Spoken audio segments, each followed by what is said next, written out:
হ্যাঁ বাচ্চা দিচ্ছে, এই যে বাচ্চা আসতেছে, এই যে ছোট ছোট বাচ্চা আসতেছে।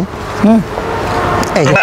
আচ্ছা এইগুলোর বয়স কেমন এখন? এইগুলোর বয়স এই তো 10-15 দিন। বাড়তি তেমন কিছু খাবার দেই না আমি। মানে কিনে খাবার দেন না, কেনা খাবার খুব কম, পানির সাথে কিছু ওই ভুসি কুড়া হালকা পানি খাওয়ানোর জন্য, এটাই, এছাড়া কিছু না। আসসালামু আলাইকুম প্রিয় খামারি ভাই ও বোনেরা, আশা করি সবাই ভালো আছেন, সুস্থ আছেন। ঘুরতে ঘুরতে আজকে আমরা ঢাকার আমিনবাজারের মধুমতি মডেল টাউনে। এখানে একজন উদ্যোক্তা ভাই যিনি গারলের খামার গড়ে তুলেছে।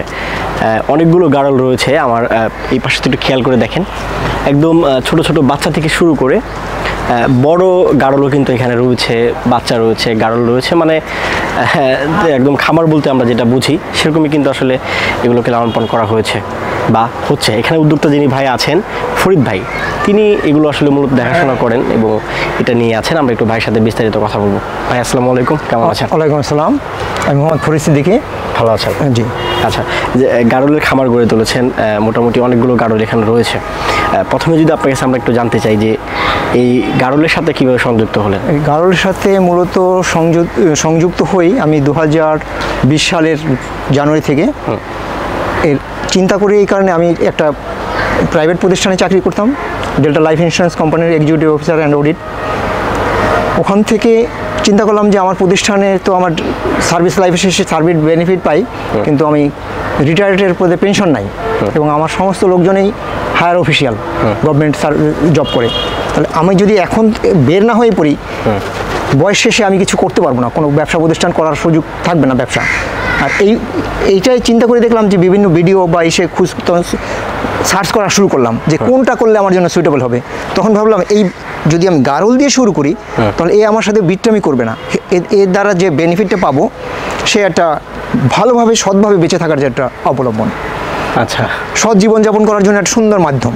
এটা চিন্তা করি আমি যাত্রা শুরু করি 2020 সালের জানুয়ারি থেকে, এবং এই 20টা থেকে ধীরে ধীরে বাচ্চা দিয়ে এই বাচ্চাগুলো বড় হচ্ছে, বড় হয়ে আজ 80টা 85টার দিকে রূপান্তরিত হয়ে গেছে। আচ্ছা, এখানে বাচ্চা তো মোটামুটি ভালোই দিচ্ছে। হ্যাঁ বাচ্চা দিচ্ছে, এই যে বাচ্চা আসতেছে, এই যে ছোট ছোট বাচ্চা আসতেছে।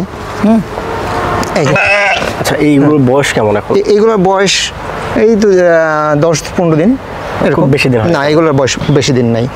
টোটাল তাহলে কতগুলো রয়েছে ফরিদ ভাই এখানে? টোটাল 85টার মতন আছে আমার। 85? হ্যাঁ, বাচ্চা কাচ্চা নিয়ে 85টার মতো। প্রথম তো সংগ্রহ করেন 20টা, মাত্র 20টা, এখন 85টা। 85টা, মানে এই বাকিগুলো তো এই বাচ্চা থেকেই হলো? জি, বাচ্চা থেকে আসছে। আচ্ছা, একটা গারল সাধারণত আসলে বছরে কতগুলো বাচ্চা দেয়? বছরে আসলে প্রতি বছরে 2 বার দেয় না, প্রায় 13-14 মাস লেগে যায়। আচ্ছা, ভালো ব্যবস্থাপনা করতে পারলে 13 মাস 13.5 মাসের মাথায় 2 বার পাওয়া যায়। আর যদি ব্যবস্থাপনা ভালো না হয়, দুর্বল থাকে, তাহলে সময় আর একটু বেশিও লাগে, কারণ এদের বডি যদি ডেভেলপ না হয় সেক্ষেত্রে বাচ্চা একটু দেরি হয় আসতে। আচ্ছা, মানে এটা আসলে 13-14 মাস লেগে যায়, কিন্তু এদের ফিডিংটা যদি ভালো হয়, টেক কেয়ার ভালো হয়, সেক্ষেত্রে সময়টা একটু কমে আসে, কিন্তু বছরে ঠিক 2 বার আসে না। মানে ওইভাবে আসলে শিওর বছরে 2 বার আসবেই না, এরকম না, বছরে 2 বার আসবেই এমন শিওর না, একটু সময় লাগে, মিনিমাম 13 থেকে 14 মাস। আচ্ছা, এই ছাগলে তো মানে ভেড়া ছাগলের মতোই তো এইভাবে আসলে দুধ খায় নাকি? হ্যাঁ, ছাগলের মতো দুধ খায়। আর এটা একটা জিনিস সমস্যা আছে, কৃমির ব্যবস্থাটা যদি টেক কেয়ার করা যায়, এর আর কোনো সমস্যা নেই। মূল সমস্যা কি? মূল সমস্যাটাই কৃমি। যদি আপনি এটাকে বুঝতে পারেন যে কৃমি এখন সহজ হয়ে গেছে, বিভিন্ন যে ওষুধ যারা বিক্রি করে বা ডাক্তার আছে তাদের কাছে টেস্ট করে নেওয়া উচিত, মাঝে মাঝে টেস্ট করলে সবচেয়ে সমাধান হয়ে যায়। যদি যারা আচরণ দেখে না বুঝবে কৃমি হয়েছে, একটাই। আর মাঝে মাঝে একটু পাতলা পায়খানা যেটা হয়, সেটা আমাদের মতন ম্যাটেরিয়াল জাতীয় ওষুধ, এইগুলোর ওষুধ খাওয়ালে এটা হয়ে যায়। আচ্ছা, এই কৃমির যে সমস্যা, যেটা সব থেকে বড় সমস্যা আপনি যেটা বলছেন, একটা ভেড়াকে আসলে কত মাস পর পর আপনারা কৃমির ওষুধ দিয়ে থাকেন? কৃমির ওষুধ এখানে মেডিকেল সায়েন্স অনুযায়ী বলে 3 মাস। সত্যিকার অর্থে 3 মাসের আগেই অনেক সময় এফেক্ট করে, স্থান কালপত্র ভেদে, জায়গার ভৌগোলিক অবস্থান অনুযায়ী। কোথাও 3 মাস সেটা ঠিক আছে, আবার কোথাও 2 মাসেও অ্যাটাক করে ফেলে। আপনি কতদিন পর পর দেন? আমি এখন এর আচরণ দেখে একে দিই, যে কৃমি অ্যাটাক হয়েছে কিনা। সেটা 2 মাসে হতে পারে, 2.5 মাসে হতে পারে, 3 মাসে হতে পারে। আচ্ছা, এই যে ভেড়া যেটা দেখতে পাচ্ছি বাচ্চা দুধ খাচ্ছে, জি জি, এই ভেড়াটাকে লাস্ট কবে আপনি কৃমি ওষুধ? এটাকে আমি এ মাসের 1 তারিখে দিয়েছি। আজকে হচ্ছে আপনার আজকে 27 তারিখ, তার মানে 27 দিন হয়েছে। আচ্ছা, সিমটমের কথা আপনি যেটা বললেন যে দেখে দেন, সেগুলো কি আমাদের একটু ধরে কি দেখাবেন? সিমটমস হয়েছে এর পায়খানা লাদাটা হবে ছাগলের যে দলা দলা লাদা, হ্যাঁ, দলা দলা না, এই গুড়ি, এই যে এটা বলে, ওই লাদা আসবে। লাদাটা যখনই জড়াই যায়, মানে গরুর লাদার মতন, গোবর টাইপের জড়াই যায়, তখনই বোঝা যাবে এর ভিতরে অ্যাটাক হয়ে গেছে, যখন এই লাদা না আসে। মানে আমরা তো যতটুকু জানি যে ছাগলের যে ময়লা যেটা, সেটা তো একটা ছোট ছোট বলের মতন থাকে। আপনার ভেড়াটাও কি সেম থাকে? যখনই এটাকে জড়াই যায়, সোজা কথা একত্র হয়ে যায়, হওয়ার গরুর মতন না, তার আগেই বোঝা যায় যে একত্র হয়ে গেল, কিন্তু আলাদা আলাদা দানা বোঝা যায়। তখনই বুঝতে হবে যে এটাকে অ্যাটাক করছে অল্প পরিসরে। যখন পরিসরটা বেড়ে যাবে, তখন সেটা ল্যাপটা হয়ে যাবে, গোবর হয়ে যাবে। এইটাই হচ্ছে বোঝার মূল উপায়। এছাড়াও মাঝে মাঝে যদি সুযোগ থাকে, ডাক্তারের কাছে ওই যারা ওই ওষুধ বিক্রি করে তাদের কাছে ওই অনুবীক্ষণ যন্ত্র আছে, সেইটা দিয়ে পরীক্ষা করলে এটা তারা বলে দেবে। মানে এটা টেস্ট করতে হবে আর কি। হ্যাঁ, টেস্ট করতে হবে। টেস্ট করাটা সবচেয়ে উত্তম, কারণ এখন বর্তমান যুগে এখন সিমটমসের উপরে নির্ভর না থাকলেই ভালো। মানে একটা আইডিয়া না করে একদম টেস্ট করানোই ভালো হবে। নির্দিষ্ট আসলে কী হয়েছে তার আইডেন্টিফিকেশন করেই তাকে খাওয়ানো উচিত। আচ্ছা, এটার বয়স কতদিন আপনি? এটার বয়স 1.5 মাসের মতন।